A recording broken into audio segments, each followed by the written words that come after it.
कल्पना कर रहा है कि राजा दशरथ के घर में 3-3 रानियां होते हुए भी एक भी रानी के गर्भ से किसी संतान ने जन्म नहीं लिया और फिर भी कोई चिंता नहीं थी। लेकिन दूसरा कवि कल्पना कर रहा है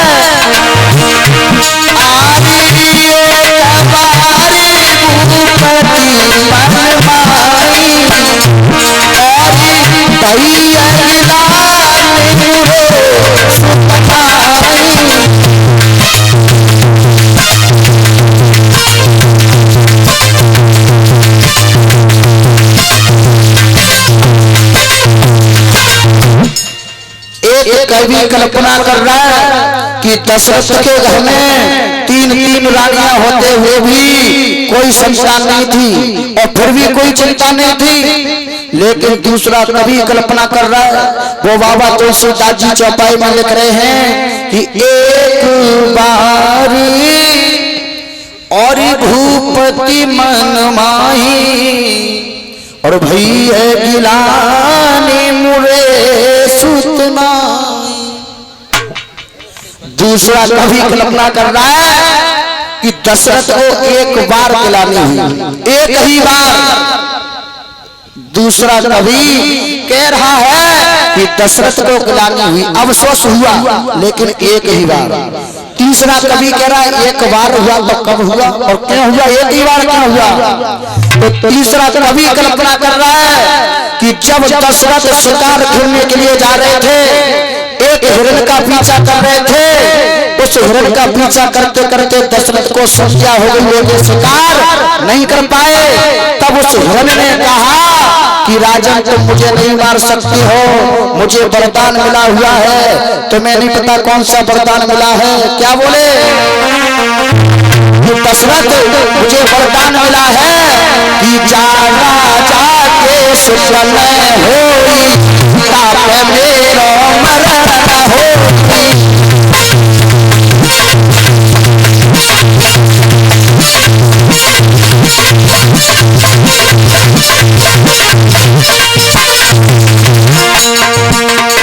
तीसरा कवि बताने लगा कि एक बार गिलानी हुई, तब हुई जब दशरथ शिकार खेलने के लिए गए, हिरण का पीछा करते हुए शिकार नहीं खेल पाए। अंत में वो हिरण कहने लगा कि तुम शिकार नहीं कर सकते क्यों, क्योंकि मुझे वरदान मिला है। आदि चारा जाके सुतल होई और इतना सवेरा मरण हो।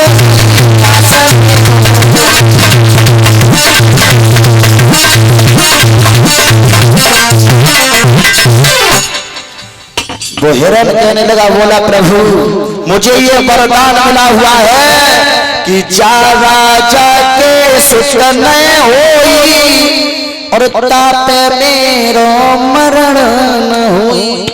महाराज तुम्हारे घर में कोई संतान नहीं है, तुम मुझे नहीं मार सकते हो। जब ये बात दशरथ ने सुनी तो उसी टाइम और उन्हें अफसोस हुआ, उन्हें गिलानी हुई कि मेरे घर में 3-3 रानियां होते हुए भी एक भी रानी के गर्भ से किसी संतान ने जन्म नहीं लिया। एक ही बार उसी जगह उन्हें गिलानी हुई कि एक बारी भूपति मन माही और भैया गिलान मुरे सुतनाई। मेरे कथा के प्रिय सज्जनों, व्यास नंदन श्री सुखदेव जी समझाने लगे कि हे राजा परीक्षित, आज दशरथ को अफसोस हुआ कि मेरे घर में 3-3 रानियां होते हुए भी एक भी रानी के गर्भ से किसी संतान ने जन्म नहीं लिया। आज मेरे प्यारे भक्तों दशरथ लौट के घर पर आए। आज जब घर पर आए हैं तो कहां पहुंचे, गुरु जी के पास में। क्योंकि मेरे प्यारे भक्तों हमें हमारा उद्धार करने के लिए, नैया पार लगाने के लिए हमारे गुरु होते हैं। सबसे पहले गुरु हुआ करते हैं माता पिता, मैंने कल बताया था।